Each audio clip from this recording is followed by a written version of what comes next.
교회론 강해를 끝나고 기도하면서 우리 젊은이들에게, 성도들에게 어떤 말씀을 나누는 것이 순서상 유익할까 하다가 결국 창세기 강의를 시작하기로 마음을 먹었습니다.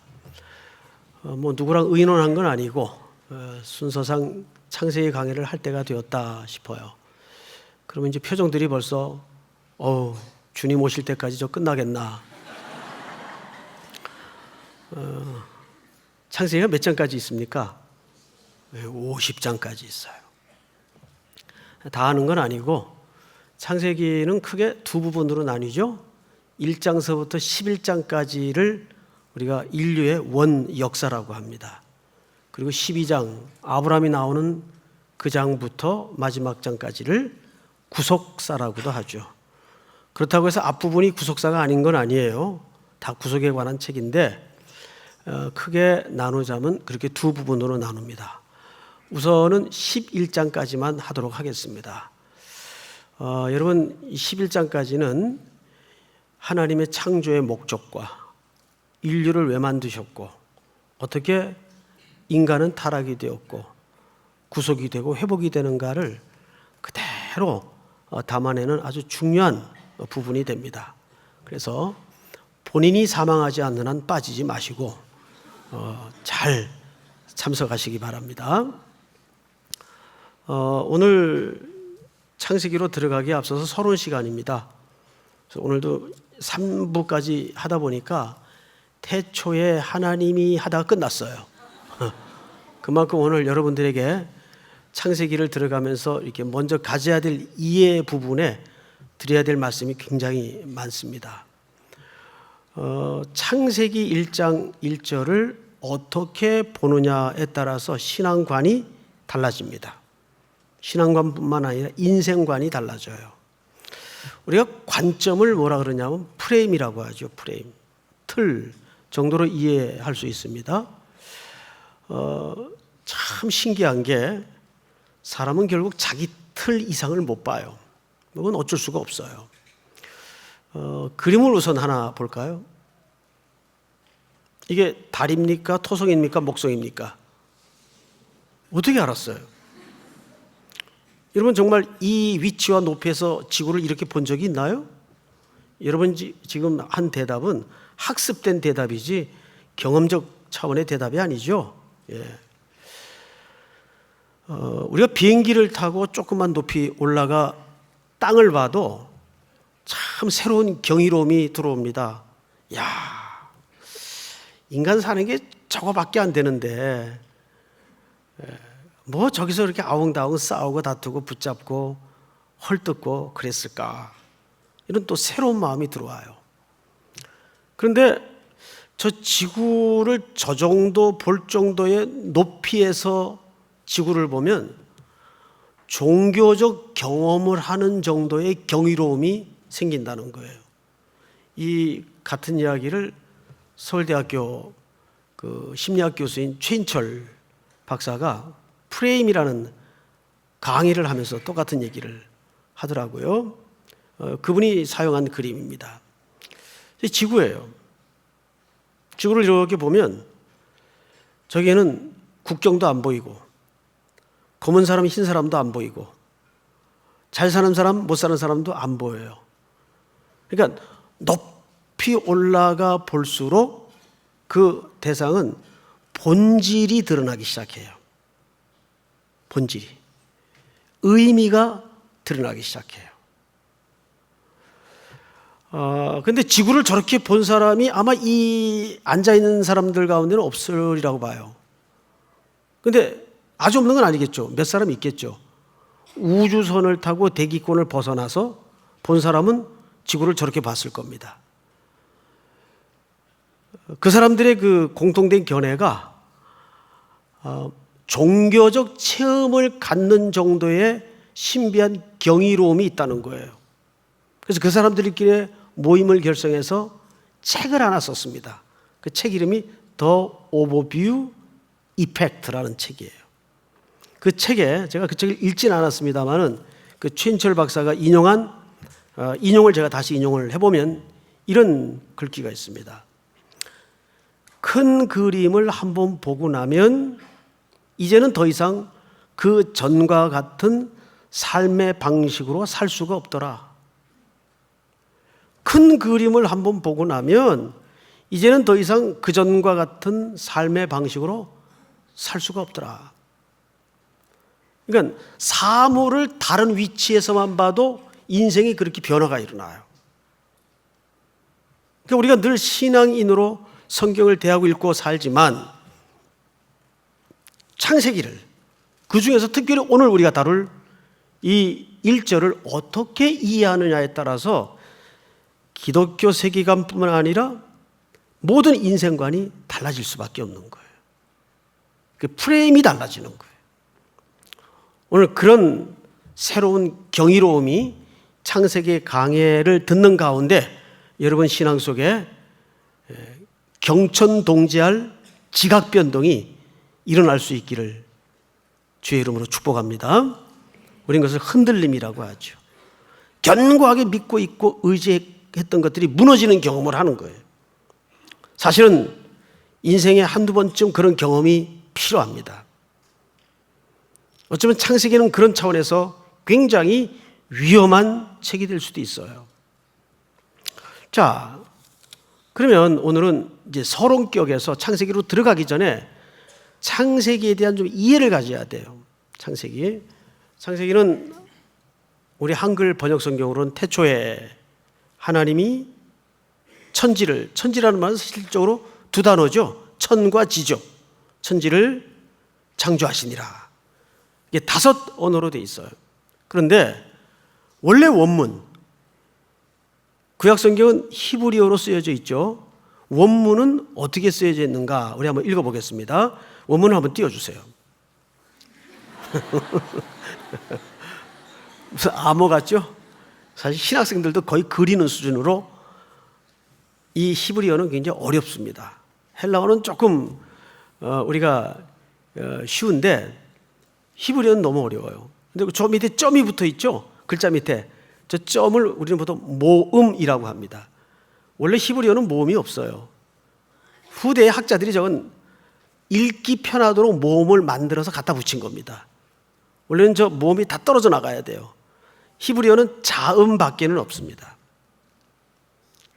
그리고 읽는 순서가 우리 글이나 영어처럼 왼쪽에서 오른쪽으로 읽는 게 아니라 오른쪽에서 왼쪽으로 읽어갑니다. 이게 거꾸로예요. 저걸 그들이 읽으면 이렇게 되어 있습니다. 베레시트 바라 엘로힘 하샤마임 베트, 끝에 단어를 잊어먹었네요. 하레츠, 이렇게 되어 있어요. 맨 끝에 단어가 하레츠, 이렇게 되어 있어요.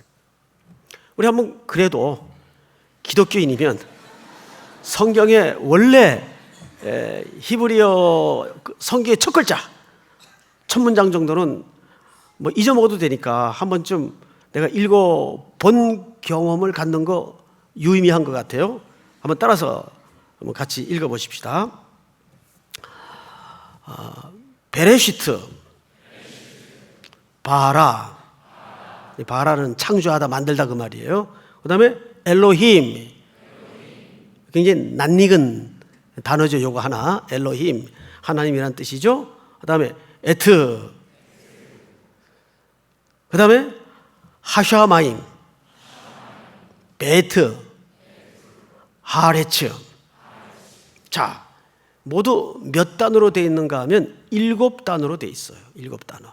그리고 28개의 글자로 형성이 되어 있습니다. 28개의 글자. 이 정도는 그냥 상식으로 여러분이 알고 있으면 됩니다. 첫 글자가 뭐냐 하면 다른 글자는 다 잊어버려도 되는데 첫 글자가 베레시트입니다. 태초에 베레시트. 자, 우선 이 창세기라는 책 이름이 여기서 나옵니다. 베레시트를 헬라말로 하면 게네시스, 이걸 영어로 바꾸면 제네시스. 자동차 이름이 아니에요.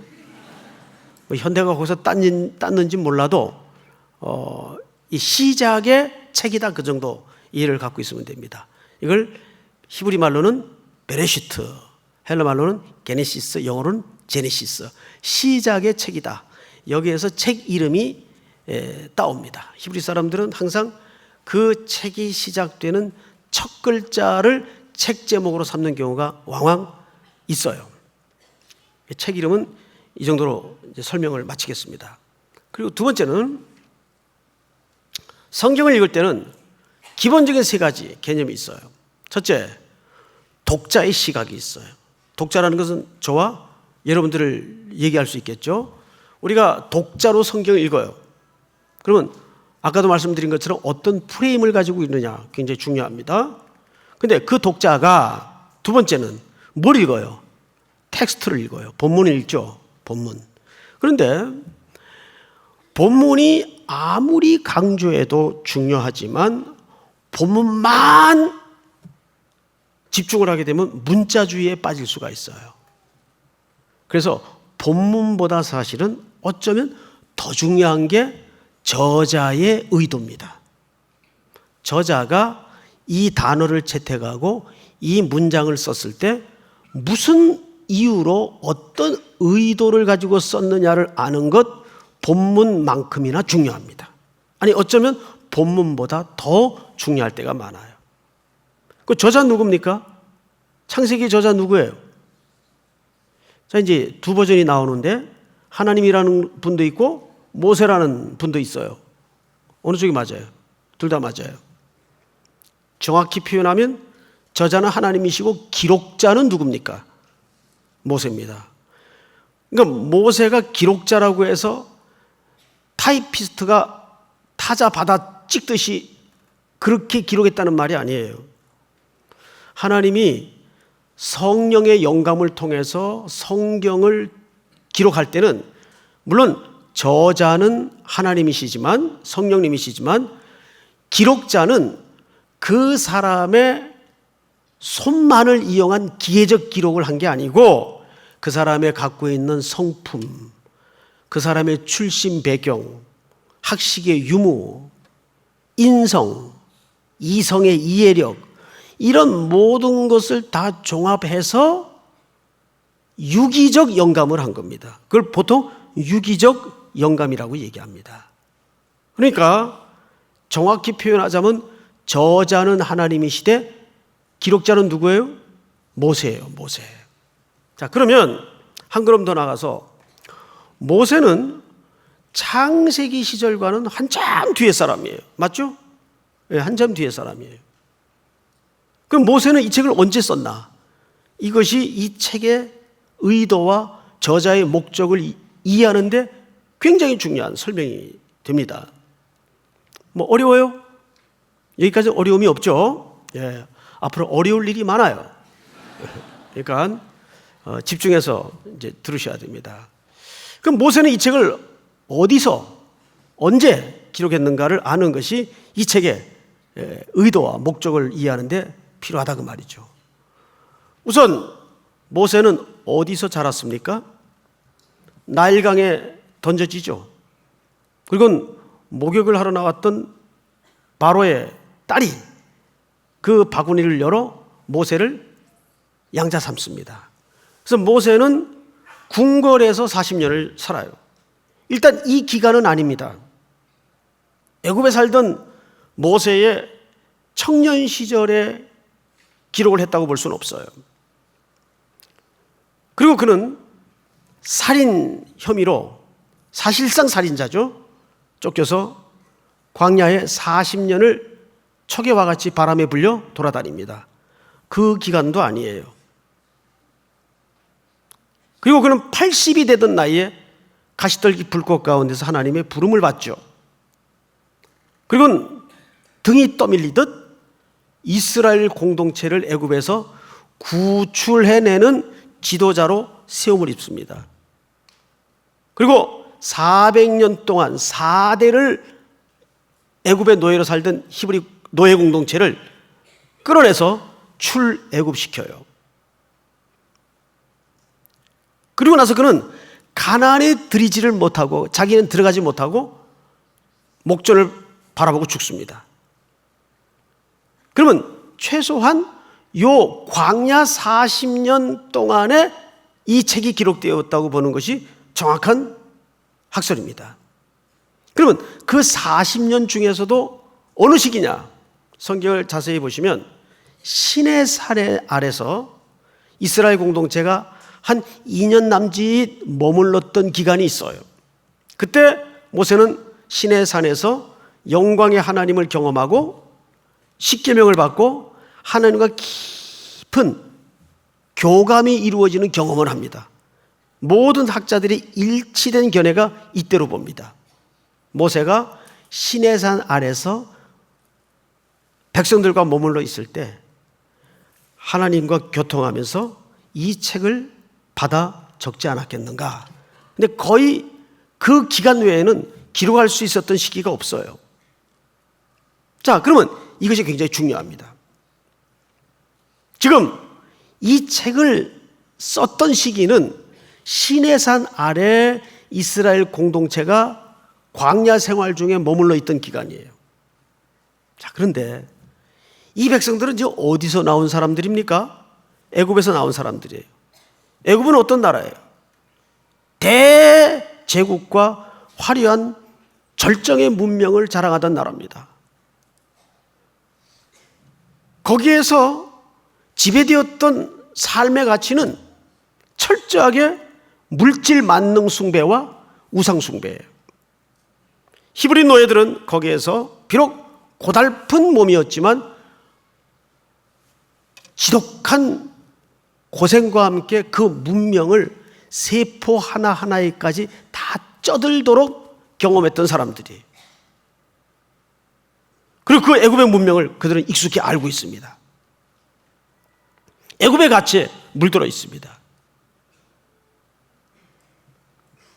그런데 그들이 어느 날 하나님이 세운 지도자 모세를 따라서 뭐 그냥 얼떨결에 따라 나온 사람도 있겠지만은 하나님의 오래된 그 약속의 실현으로 하나님이 그들을 끄집어냅니다. 구출해냅니다. 그리고 그들은 지금 아무것도 없는 광야의 산 밑에 200만 가까운 숫자가 운집해 있어요. 상상을 해보세요. 지금 이 백성들의 상태가 어떠하겠는가?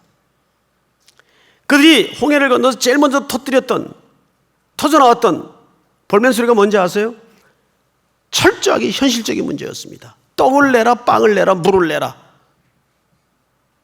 심지어는 광야에 우리 죽어도 묻힐 매장지가 하나 없다. 이런 소리를 토해냅니다. 이것이 그대로 모세에게 불만으로 들어가고 하나님에 대한 불신앙으로 자리 잡기 시작해요. 이때 이런 고조에 달하는 백성들의 불신앙, 불만을 뭘로 잠재울 수 있겠습니까? 모세의 지도력으로요? 천만의 말씀이에요. 모세 한 사람이 지도력으로 그 200만에 가까운 불평, 불만, 불신앙을 어떻게 잠재우고 어떻게 지도합니까? 이때 하나님께서 모세를 시내산에 불러 성령으로 책을 받아 적기 시작합니다. 이게 창세기예요. 모세오경이에요. 창세기, 출애굽기, 레위기, 민수기, 신명기, 요 5권의 책을 토라라고 합니다. 성경 전체가 토라가 아니에요. 요 5권의 책을 토라라고 합니다. 모세의 글이라고도 하죠. 이것은 이스라엘의 신앙에 굉장히 중요한 기초요 뿌리가 됩니다. 즉 이때에 이 책이 쓰여졌다는 것을 여러분 이해하셔야 됩니다. 이때에. 자, 그러면 우리 마음속에 또 한꺼풀 벗겨내야 될 질문 하나가 있어요. 목사님, 알겠는데 그럼 그게 오늘 우리와 무슨 연관이 있습니까? 그래서 이 배경을 오늘 현실을 사는 여러분들에게 말씀의 브릿지를 통해서 한번 적용을 해보자고요. 적용을. 여러분 저한테 가끔 적용 좀 해달라 그러시는데 오늘 좀 합시다. 적용을 해보자고요. 지금 우리나라의 상황은 5,000년 역사의 가장 풍요한 시대를 맞았지만 가장 혹독한 정신적 빈곤을 겪고 있는 시대입니다. 여러분, 이 땅에 복음이 들어온 지 130년이 지났어요. 뿐만 아니라 우리나라의 기독교 역사의 짧은 기간 동안에 가장 신앙이 좋았고 정숙했고 정결했던 시대가 언제인지 아세요? 그것은 가장 어려웠던 일제강점기와 전쟁을 치루어냈던 6.25 전쟁통입니다. 그 직후입니다. 그때 가장 이 땅의 기독교인들이 신앙이 좋았어요. 지금만큼 숫자는 안 되었을지언정 그때 가장 신앙이 좋았습니다.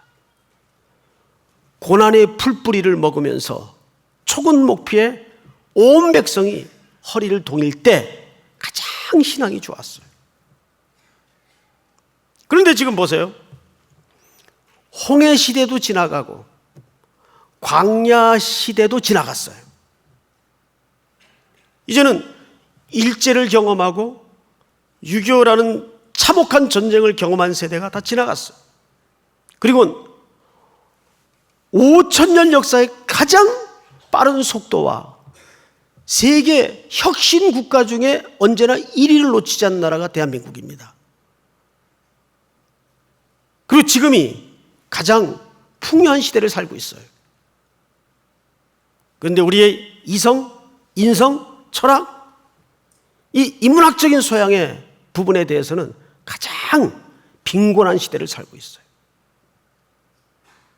그리고 사사기 2장의 말씀처럼 홍해 시대도 지나가고 광야 시대도 지나가고 다른 세대가 일어났으니 그들은 여호와를 알지 못하고 여호와께서 그들을 위하여 행하신 구원도 알지 못하였더라. 지금이 꼭 그런 시대입니다. 400년 동안 노예 생활을 하는 가운데 그들은 여호와의 언약도 하나님에 대한 신앙도 그 애굽의 우상 숭배와 물질 만능주의에 매몰되어서 다 퇴색된 정도가 아니라 다 잃어버리고 살고 있었답니다. 게다가 지금 그들이 던져진 현실은 광야라는 매우 메마르고 척박한 현장이에요. 그래서 그들이 비교할 거래야 애굽의 화려한 문명밖에는 비교거리가 없어요. 그들의 생각 속에. 이때 필요했던 것이 뭘까요? 하나님의 말씀이에요. 어쩌면 정확하게 지금 이 시대를 살고 있는 현대인들에게 이 창세기 말씀은 다시 우리가 들어야 되고 열어야 될 성경 중에 가장 중요한 책이라고 저는 믿습니다. 그런 차원에서 창세기를 접근해 봤으면 좋겠어요. 자, 여기까지가 서론이라면 이제 드디어 본론으로 한번 들어가 보겠습니다. 자, 1절만 한번 같이 읽어볼까요? 시작. 태초에 하나님이 천지를 창조하시니라. 여러분, 이 한 절만 가만히 우리의 마음에 담고 눈을 감고 묵상을 하면 모든 인생의 헝클어진 문제가 여기서 다 실마리가 열려요. 태초에 하나님이 천지를 창조하시니라.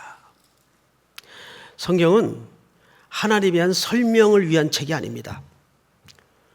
세상의 기원을 말하고자 하는 책도 아닙니다. 지구가 몇 년 됐냐를 고고학적으로 증명하고자 하는 책은 더더욱 아닙니다. 성경은 하나님의 존재를 전제하고 하나님의 구원사를 실질적으로 그냥 선포하지 설명을 하지 않아요. 그래서 이 책은 창조론이냐 아니냐를 가늠하는 책도 아닙니다. 예수님도 마가복음 13장에 이렇게 말씀하셨어요. 이는 그날들이 환난 날들이 되겠습니다. 하나님께서 창조하신 시초부터 지금까지 예수님이 하신 말씀이거든요. 예수님도 창조론자예요. 이 세상을 하나님이 만드셨다는 것을 예수님도 스스로 동의하고 증명하고 있어요. 뿐만 아니에요. 예를 들어서 지금 제가 컵을 들었죠. 여기에 있는 누구도 저 컵이 어떻게 생겼을까? 아니, 그냥 우연히 생겼겠지. 그렇게 생각하는 사람 있어요? 더위 먹은 사람 외에는 없어요. 이 컵이 어떻게 우연히 생깁니까? 누구나 그렇게 얘기할 겁니다. 아, 그게 만든 사람이 있겠지. 그럼 왜 그 단순한 상식이 이 천지의 오묘한 질서를 보면서 무신론자가 나올까요? 그건 영이 죽어서 그래요. 나무 끝에 달린 풀잎사기에 변해가는 색깔의 일정한 질서를 보면서도 거기에 우주보다 더 넓은 하나님의 경의가 담겨져 있어요. 어떻게 우연히 생겨요? 어떻게? 말이 안 되는 얘기죠. 그러니까 성경은 그런 창조론을 시시비를 가리자는 책이 아니에요. 그럼 이 책은 과연 어디에 의도가 있을까? 자, 아까 히브리어를 한번 다시 띄워주세요. 오른쪽으로 읽으면 첫 글자가 베레시트입니다. 베레시트. 근데 이 글자는 사실상 두 개로 끊어서 읽어야 돼요. 베레시트. 베는 원래 뱃집이라는 의미도 되면서 동시에 전치사예요. 다른 단어와 결합이 될 때는 이게 전치사가 됩니다. 그래서 무엇에, 무엇으로, 무엇을 통해서. 자, 그런데 어느 단어와 붙어 있는가 하면 레시트라는 단어와 묶어져 있어요. 레시트. 이 레시트라는 말이 무슨 뜻인가 하면 첫 것, 처음이라는 단어입니다. 여기에 관련된 성경 구절을 몇 개만 제가 읽어드리겠습니다. 그냥 들으십시오. 레위기에 보면 이런 말이 있어요. 이스라엘 자손에게 말하고 그들에게 이르라. 너희는 내가 너에게 주는 땅에 들어가 그 땅의 수확물을 거둘 때 너희 수확물의 첫 열매. 여기서 첫 열매가 레시트입니다. 창세기 1장 1절의 첫 단어인 레시트입니다. 레시트, 첫 열매. 고린도전서 15장에 보면 그러나 이제 그리스도께서 죽은 자들로부터 일어나사 잠든 자들의 첫 열매, 이게 레시트예요. 첫 열매 되셨도다.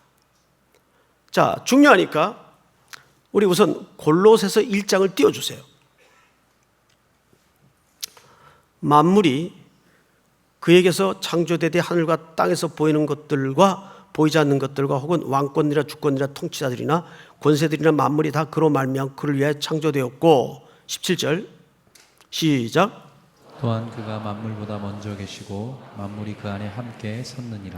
18절 시작. 그는 몸인 교회의 머리시라. 그가 근본이시요 죽은 자들 가운데서 먼저 나신 이시니 이는 친히 만물의 으뜸이 되려 하심이요. 18절을 잘 보세요. 그는 몸인 교회의 뭐라? 이 머리가 첫 것이라는 뜻입니다. 즉 레시트입니다. 레시트. 그 다음에 또 그가 근본이시요 레시트입니다. 그 다음에 죽은 자들 가운데 먼저 나신 이시니 이는 친히 만물의 뭐가 되려 하시며 으뜸. 으뜸이라는 것은 여러 중에 최고다 그 말 아니에요. 그 말은 시작이시다 그 말이에요. 자, 그러면 성경의 모든 용례로 종합해서 볼 때 이 레시트라는 말은 시작 또는 첫 것, 근데 전부 누구와 연관되어서 설명하는 단어인가 하면 그리스도입니다. 그러면 그 앞에 베레시트, 이게 태초라는 말이에요. 그리고 성경의 첫 글자입니다.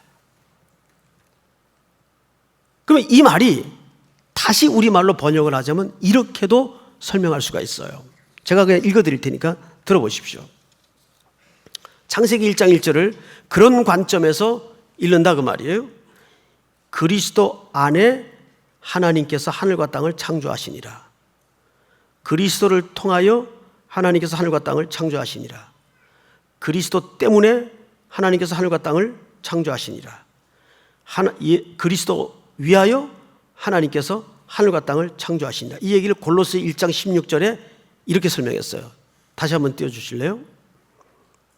골로새 1장 16절 다 같이 시작. 만물이 그에게서 창조되되 하늘과 땅에서 보이는 것들과 보이지 않는 것들과 혹은 왕권들이나 주권들이나 통치자들이나 권세들이나 만물이 다 그로 말미암고 그를 위하여 창조되었고. 아멘. 그러니까 이 창세기 1장 1절 속에 이미 모든 세상의 역사와 시작은 누구로부터 시작되었다는 겁니까? 그리스도. 그 말이 태초에입니다. 그리스도를 위하여, 그리스도를 통해서, 그리스도 때문에, 그리스도를 통해서. 이게 베레시트입니다. 이 이야기를 이사야 선지자가 아주 기막힌 설명을 했어요. 우리 이사야서를 한번 띄워주세요.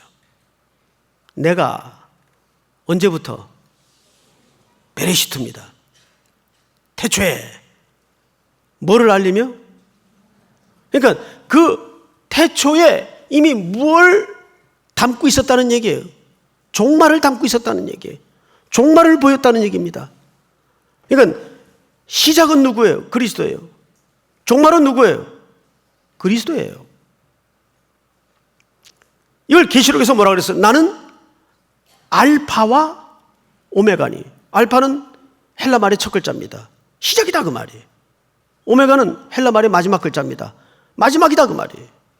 이걸 이사야서가 내가 시초부터 종말을 알리며, 말하자면 종말은 구원보다 앞서요. 그 말은 무슨 뜻인가 하면 구원이라는 것은 시간 속에 펼쳐내는 과정이에요. 그런데 이미 창세기 1장 1절 속에 하나님은 종말을 선포하고 있는 겁니다. 이 역사가 누구로부터 시작이 되어서 누구로부터 끝이 나는가? 그리스도로부터 시작이 되어서 그리스도로부터 끝이 날 것이다. 종말을 알리며 아직 이루지 아니한 일을 옛적부터 보이고, 아직 이루지 않은 일이 뭐예요? 구원이에요. 옛적부터 이미 보이고 계세요. 그 말이 뭐예요? 창세기 1장 1절에 그리스도를 통해서, 그리스도를 위하여, 그리스도 때문에, 전부 이 얘기예요. 우리가 요한복음 1장의 태초라는 말과 창세기 1장의 태초라는 말의 시간적 개념의 의미를 이렇게 이해합니다. 요한복음 1장의 태초에라는 말은 시간이 없는, 시작 시간이 없는, 말 그대로 영원한 시간을 얘기해요. 그러나 창세기의 이 태초는 in the beginning, 이건 시작이 있는 태초를 얘기합니다. 이 주석과 이 해석이 맞아요. 그러나 이것을 영적인 의미로 환치시켜서 다시 설명을 할 때 이 태초라는 베레시트라는 말 속에는 사실은 누구의 그림이 감춰져 있는가 하면 그리스도. 레시트, 첫 열매, 시작. 그 얘기를 골로새서에서 정확히 뭐라고 얘기한다고요? 1장 16절 외우세요. 자, 띄워주세요. 만물이 그에게서 창조되되 태초에 하늘과 땅에서 보이는 것들과 보이지 않는 것들과 혹은 왕권들이나 주권들이나 통치자들이나 권세들이나 만물이 다 그로 말미암고 그를 위하여 창조되었고, 이게 태초라는 말 속에 감추어진 그리스도를 통한 하나님의 구원의 비밀이에요. 믿습니까? 이것을 이사야 선지자가 46장 10절에서 그렇게 설명한 겁니다. 시초에 종말을 보이셨다 그랬어요. 온 인류의 시작과 끝은 그리스도로 시작해서 그리스도로 끝이 난다는 겁니다. 왜? 우리의 구원을 위해서. 자, 두 번째 단어를 한번 볼까요? 오늘 우리 성경 본문을 보십시다. 태초에 누가? 하나님이. 앞을 보세요. 하나님이. 여러분, 엘로힘, 하나님이. 우리가 모든 것을 아까도 그 그림을 보면서 설명을 들었지만 하나님의 눈높이에서 보기 시작할 때 인생의 방식과 목적이 달라질 수밖에 없어요. 이 대표적인 인물이 요셉입니다. 요셉은 이 땅에서 가장 높은 자리에 올라갔었지만은 그 의미를 그때까지만 해도 이해를 못했어요. 그런데 기근이 오고 양식을 구하러 온 형들의 모습을 보고서야 그 입에서 처음으로 뛰쳐나왔던 말이 무슨 말인지 아세요? 하나님이 하셨구나. 하나님이 주어가 됐어요. 오늘 말씀의 제목이 뭡니까? 역사의 주어. 누구죠? 하나님이.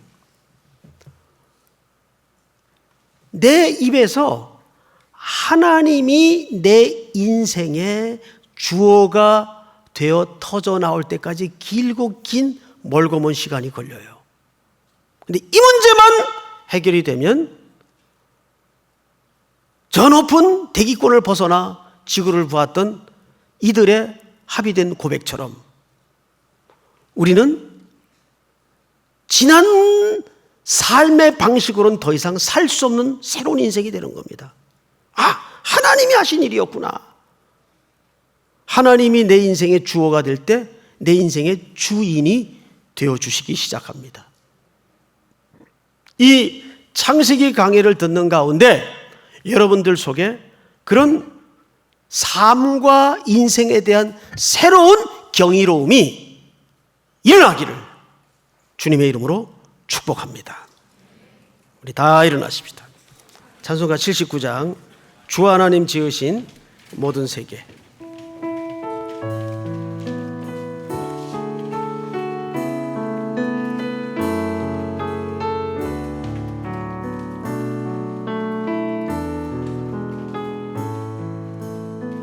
주 하나님 지으신 모든 세계 내 마음속에 그리워볼 때 하늘의 별 울려 퍼지는 데서 주님의 권능 우주에 차네 주님의 높고 위대하시는 내 영혼이 찬양하네 주님의 높고 위대하심을 내 영혼이 찬양하네 숲속이나 험한 산 골짜기에서 지저귀는 저 새소리를 봐 고요하게 흐르는 시냇물을 주님의 솜씨 노래하도다 주님의 높고 위대하심을 내 영혼이 찬양하네 주님의 높고 위대하심을 내 영혼이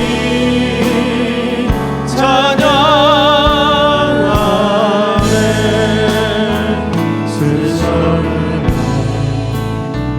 독생자 아낌없이 우리를 위해 보내주셨네 십자가에 피 흘려 죽으신 주 내 모든 죄를 대속하셨네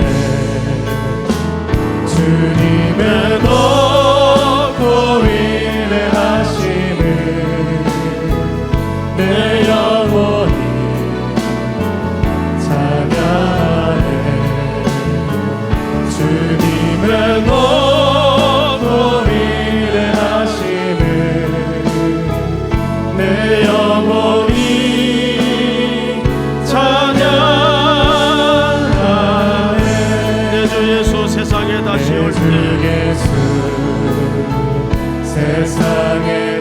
다시 올 때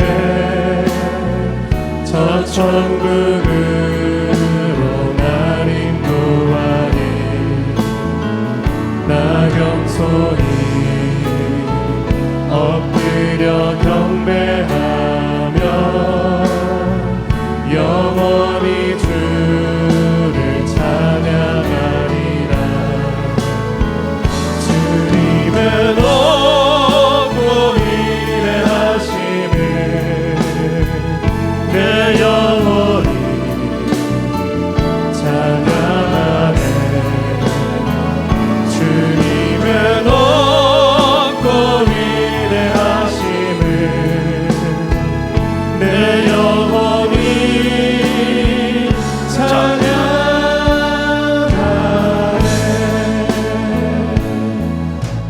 우리 시간이 갔지만 한번 기도합시다. 눈을 감고 이번 주 이어질 일본 선교와 후에 계속될 나머지 선교를 위해서 기도합시다.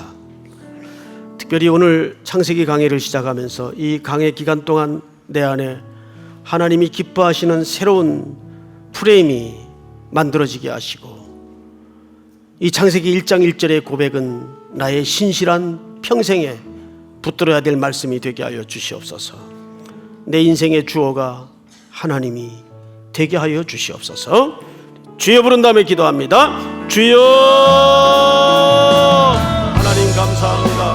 하나님 우리들에게 주님의 생각하시고 하나님의 섭리하시고